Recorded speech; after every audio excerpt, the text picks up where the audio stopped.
in the last Comic-Con. We worked really hard to do this right for you guys, and your passion and your loyalty is quite amazing and wonderful, and thanks for letting us be a part of it, and we're not going to do you wrong.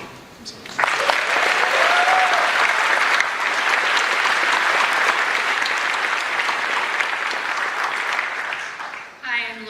I play Andrea.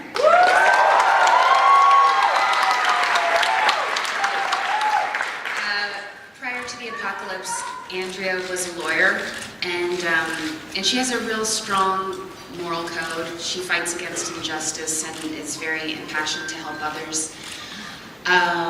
When the apocalypse happens, she's on a road trip with her little sister, loses her family. And she's basically a gal that's just trying to keep it together and protect her baby sister and trying to help the community as much as possible. She's just a gal trying to survive. And will get really good with guns. Yeah. Sorry, I didn't mean to jump in there. Very excited about that. Hi, I'm Steven Yun. I play Glenn.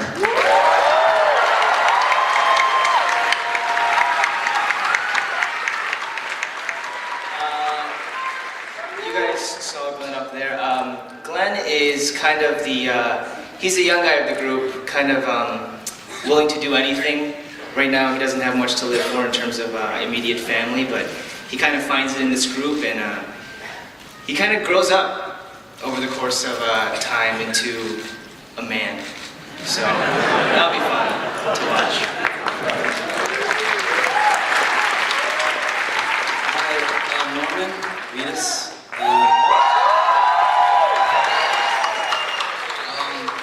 I play a guy named Daryl Dixon, who's half of a badass brother, ex-con team of a-holes, basically. And I don't think I'm allowed to tell you anything about me, but actually my character, through the course of this, sort of finds where his loyalties lay, and maybe they don't lay where he starts out, so that's pretty much all I can say.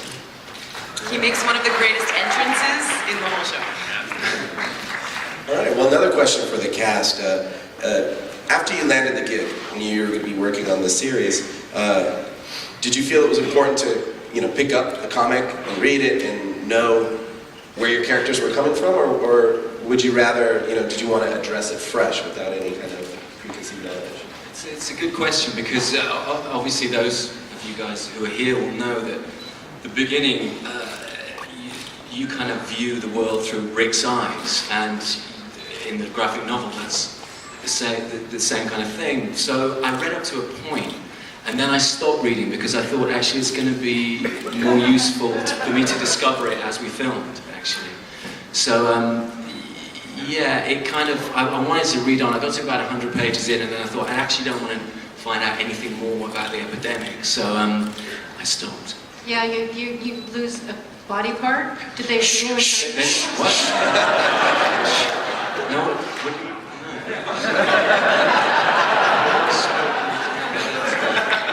She didn't mention which body part. Anyone else pick up the comic, or yeah? I picked up just the very first comic for a feel of it, and I think I was back at the comic book store within an hour and a half, and I sort of bought most of what he had. This is, no kidding, it's extraordinary, and I come to this, with luck I managed to keep this from Frank until we'd signed the contract. I'd never seen a zombie movie, and I'd never read a comic book. And What the hell are you doing? I asked myself the same question, and what's been amazing to me is I've actually become a legitimate fan of a show that I actually have to watch through my fingers. But I'm in love with it. I think this comic, I see it as literature. I think it's a great piece of literature. Don't build it up too much. Say what? Don't build it up too much. If you liked War and Peace. Laura, you said you picked it up as well, or?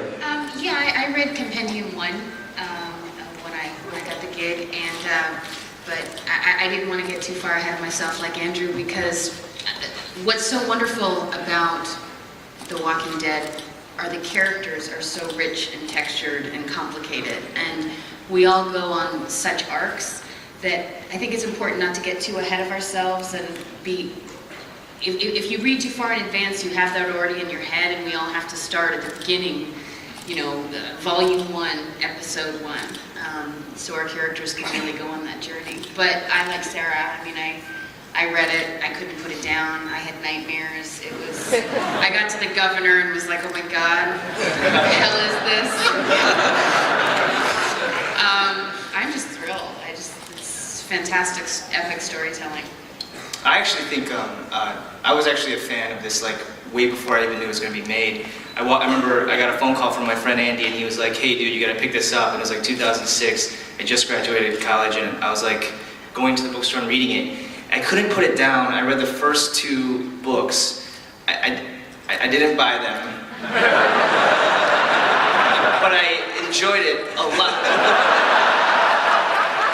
So what was awesome coming at this from a fan point was like you want it as a fan to also be true because you've grown up loving, you love these books. And so when I found out I was going to be part of this and I found out how we were going about it, I was so happy because as a fan, not as someone that's part of this, I was really excited to see that we are doing it right. We are doing it absolutely right.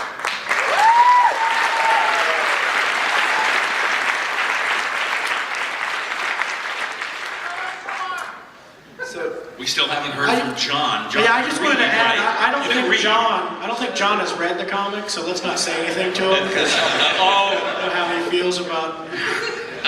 And I want to hear this from Norman too. I'm curious. This is a good question. Yeah, I mean, I knew the comic book from the artwork, but I never really got into the characters. I didn't realize that each character was each path that they're on is such a specific path, and each character in the comic book could be its own comic book, you know? So it's interesting to be on set, but I'm not in the comic book. So, you know, if I was in it, I would... Yet, apparently you might be. That would be dope, yeah.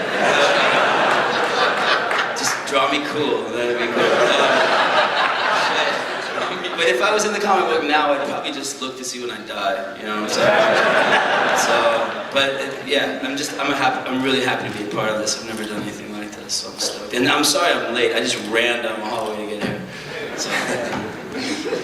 John? Yes. So, you know, Shane, I hadn't read it before, and when I got the script, I'd never read a script like that in my life, and it absolutely blew me away. And after getting the job, I checked out the comic book, and you know, and it, you know, the character ends, you know, and he buys it, and you know, look, I think that is it huge? Yeah.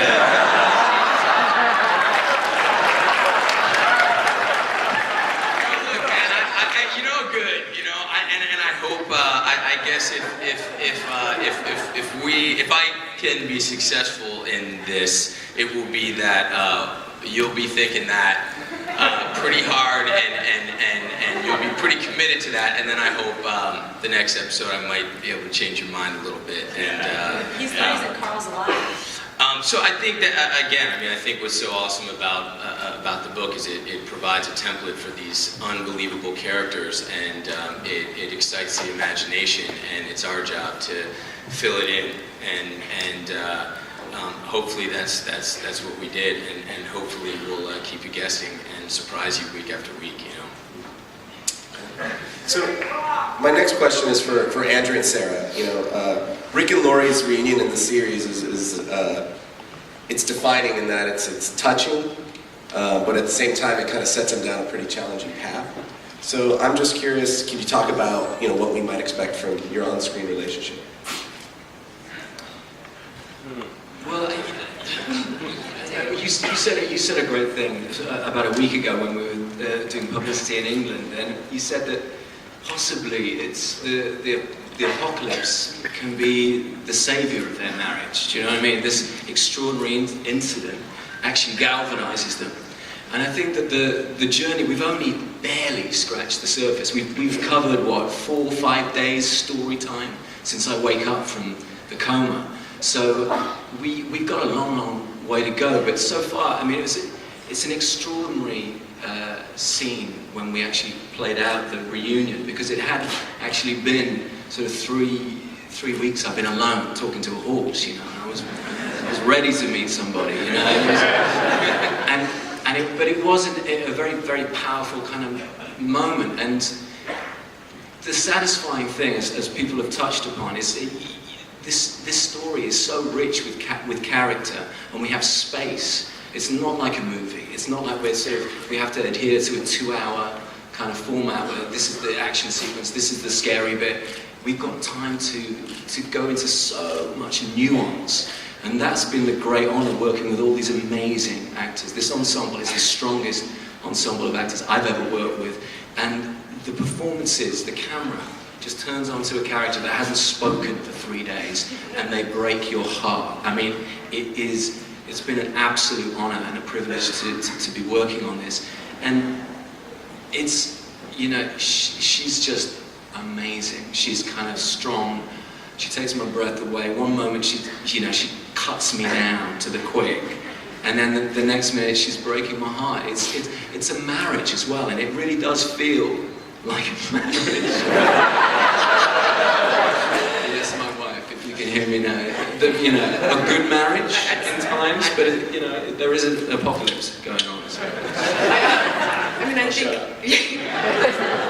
let's not dig quite so far into that one.